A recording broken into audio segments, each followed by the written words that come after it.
ভিডিওটা আগেরটা আমার কাট হয়ে গেছে বা ওখানে আমি এডিটিংয়ে ঢোকাতে ভুলে গেছিলাম, তাই আমি এই ভিডিওটা করে তোমাদের দেখিয়ে দিচ্ছি।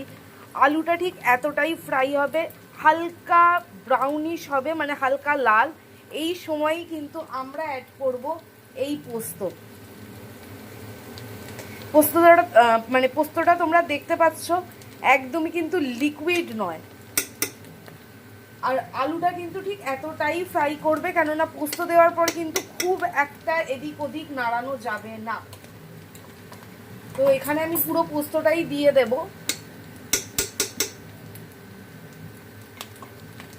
পোস্তটা যখন দেবে গ্যাসের ফ্লেম একদম লো করে দেবে। যারা গ্যাসে রান্না করছো তারা গ্যাসে, আর যারা আমার মতো ইন্ডাকশানে রান্না করো তারা 60-তে নামিয়ে দেবে গ্যাসের ফ্লেম। তো এবার পোস্তটার সাথে আমি সব কিছু ভালো করে নিচ্ছি। যখনই পোস্ত অ্যাড করবে এটা হালকা গ্যাসের ফ্লেম অল টাইম লো থাকবে। এবার কি করব, আমরা এই যে পোস্তটা আমরা বেটেছিলাম এইখানে একটু জল দিয়ে এটাকেই ধুয়ে এটাতে আমরা দিয়ে দেব। তো এখানে আমি এই যে পোস্ততে যেখানে আমরা পোস্তটা বেটেছিলাম ওটারই জলটা ধুয়ে এটাতে আমি দিয়ে দিচ্ছি। এক্সট্রা করে কোনো জল অ্যাড আমি করব না। এটা দিয়ে হালকা হালকা হয়ে জলটা যখন একটু শুকিয়ে আসবে আমরা পোস্তটা নামিয়ে দেব। পোস্ত দেওয়ার পর ফ্লেম কিছুতেই হাই করা যাবে না। তো পোস্তটা হয়ে যাক, আমরা এরপর নামিয়ে দেব। তো সব কিছু হয়ে যাওয়ার পর যারা ভাত দিয়ে খাবে একটু এই রকম রানি রাখবে, ঠিক আছে?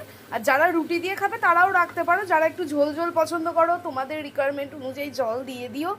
তো এটাই হচ্ছে ফাইনাল। আমি এখান থেকেই পোস্ত নামিয়ে দেব। তোমাদের কেমন লাগলো আমার পোস্তর রেসিপিটা অবশ্যই কমেন্টে জানিও। আর আমি জানি এটার পার্ট 2 হয়ে গেছে, কারণ আগেরটায় আমি কি করেছি, আমি এইগুলোর ক্লিপ অ্যাড করতেই ভুলে গেছিলাম। তো তার জন্য আমি সরি। তো এটা দেখে নিও।